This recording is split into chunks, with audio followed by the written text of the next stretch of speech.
Right, so good morning, good day, good afternoon, good night, good evening. Welcome.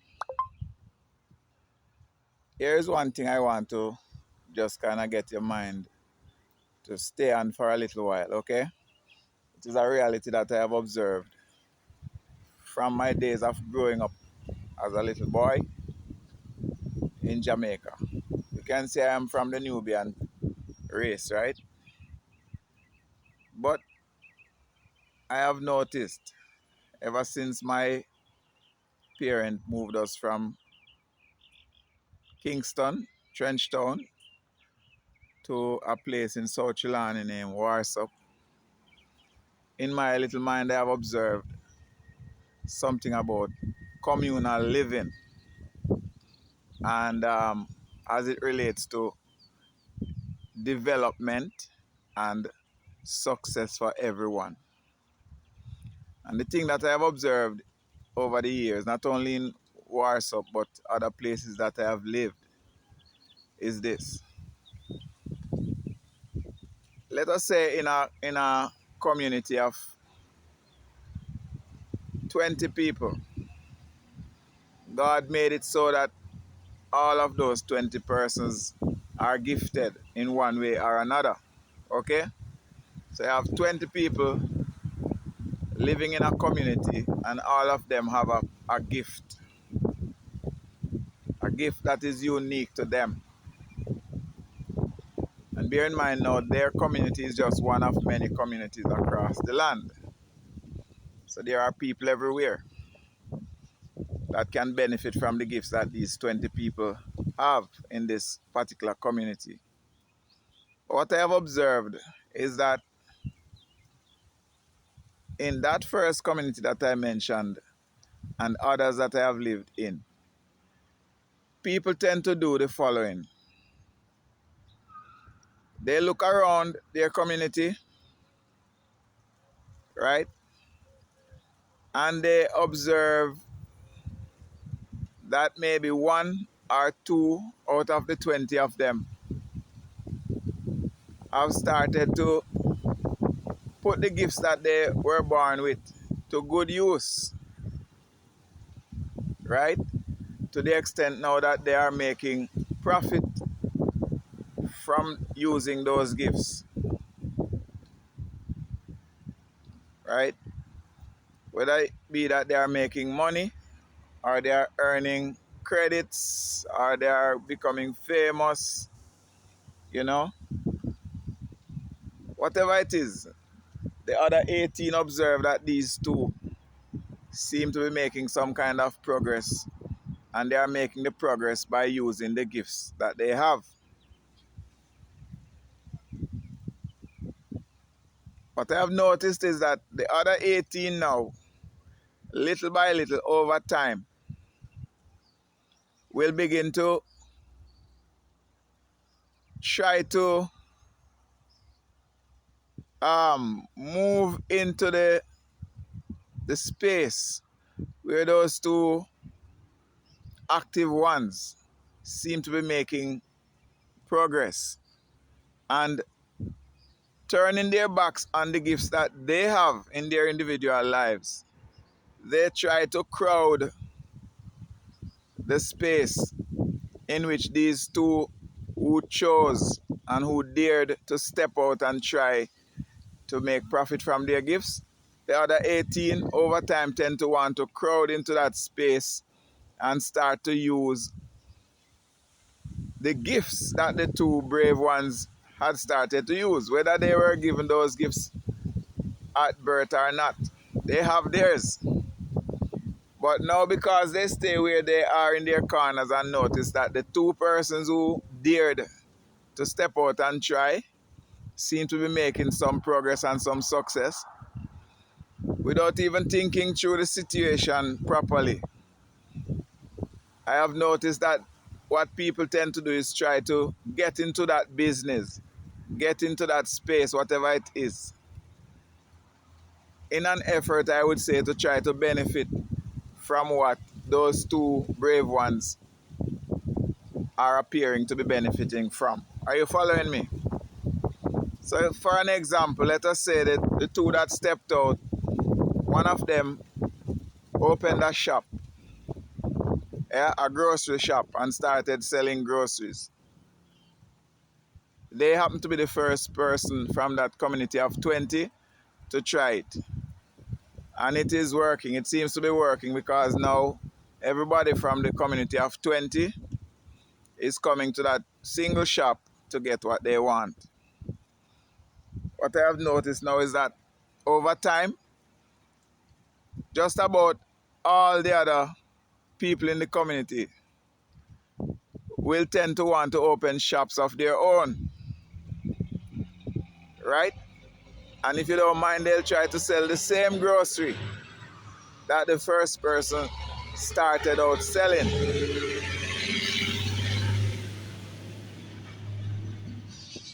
right? So that the question would become now, so if everybody have a shop, who is going to buy from who? And that's just one example. Let us say another person, in another example, another person from the 20, knowing the landscape and knowing that people need to get from place to place, in and out of the community, the person took on some bravado and invested some money into a car and decided to use that car as a taxi, a means of transportation, because not all 20 members of the community owns a car. But this person looking around realized that, hey, sometimes people need to get to that other community over there or to that community over there. And the sun is very hot sometimes and the journey is long. So they thought about it and they got themselves a car. Because they are saying now if it's only 20 persons in the community, them having a car would really play a big part in moving people around. And they are thinking that people would be happy. But from observation, what I have seen is that over time, the 19 other persons in the community now will suddenly realize, yes, there's a need for a car because we need to take people around. Not noticing that it's only 20 of them live in the community and the one car that the person started with could really be sufficient to handle those things. Bear in mind again, all of these 20 people have gifts. Don't forget that part. They have gifts, unique gifts that they could be using in their unique ways to develop that same community of 20. But what do? They look at what the other person is doing.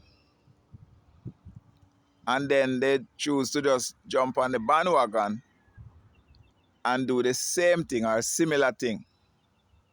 Again, the question is, if all 20 members of the community buy a car and start to run taxi, who will they carry? Who will they transport? Yes, I know they can step outside of the community and go somewhere and try to hustle in other spaces and then come home at the end of the day. Right? But that's not what I have seen happen. I have seen this scenario of like the 20 people deciding, well, the 19, after they have seen that it's working for one, I have seen where the 19 others now decide to do the same thing. And what does that lead to? Naturally, it leads to a situation where nobody benefits from driving a taxi in that community because everybody now has a car. With the shop situation scenario, nobody gets to sell anything that they stock up in their shop because everybody has a shop. So it means everybody has a stock of grocery in their shop. Following me? And I could come up with many other kinds of scenarios I have noticed. The truth that should prevail is that people should use the gifts that they were given. People should use the gifts that they find themselves with, and where it requires of them to step out of the community, which many a times people view as their comfort zone. The thing to do is to step out. Go somewhere where your gift seems to be needed and quietly settle down, advertise your gift, and use your gift there. It may even become necessary to move around so that once you have flooded a particular space with the impact that your gift has, you could move to another location, thereby promoting yourself and becoming more and more famous in the process, so that more and more people know that this person has this gift and it can benefit them in this way. That person has that gift and it can benefit these people in this way. Step out of the community of 20. You know, not everybody agrees with what I am saying here. I know that right off the bat. Some people prefer to stay there and imitate what they see others do, which naturally going to lead to the same ending and an overcrowding of that one thing in the small space, and then everybody ends up losing out and profiting less because of the overcrowding of that gift being used in the space, whether it be running a shop, driving a taxi, farming yam as against farming scallion. You know, I think as a people we just need to be brave enough to step out on our own, seek around and see where the gift is needed, and place ourselves there, and then let our gift prosper us in the name of God. You know, instead of staying within our confined space as if our community is the extent of the world, and then trying to compete with each other in that small space. People, it is easy to step out and go somewhere and, as we said, try your hand at the gift that you realize that you have. The world is filled with people, and you only need to move around to places where your gifts seem to be needed. Serve the place with your gift. When it's no longer needed, you move on to somewhere else. Don't get locked into staying one place. Oh, this is my community. This is where I'm gonna stay.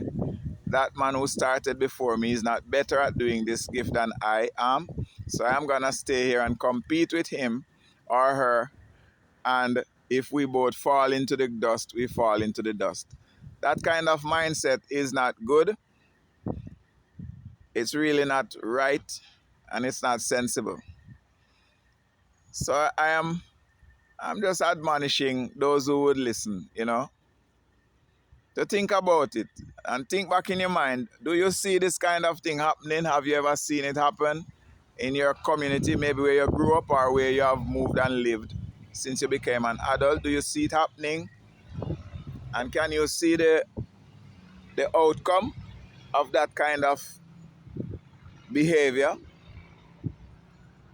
I can tell you, wherever too much of the same thing is happening by too many people, everybody loses out. Compare that to an area where, say, the 20 persons that as I used in the fictitious situation at the beginning.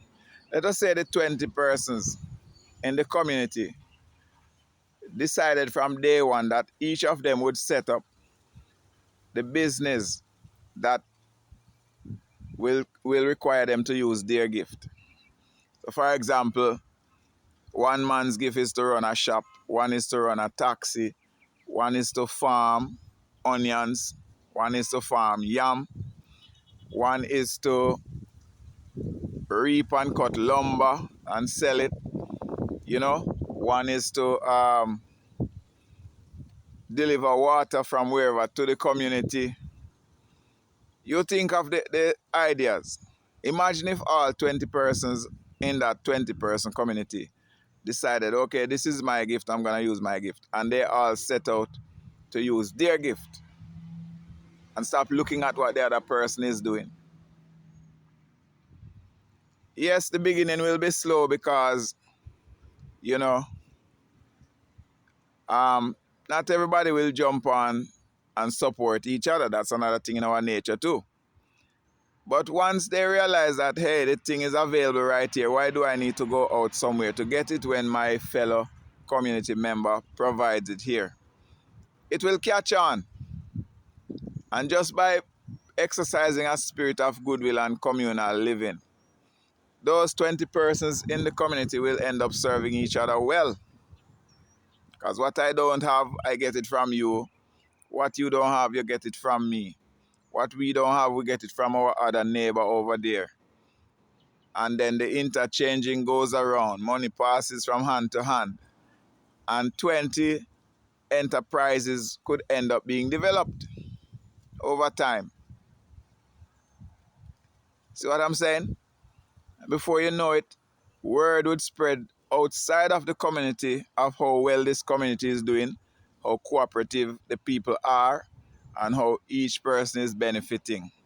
And that will only pull support in from outside to further develop your community.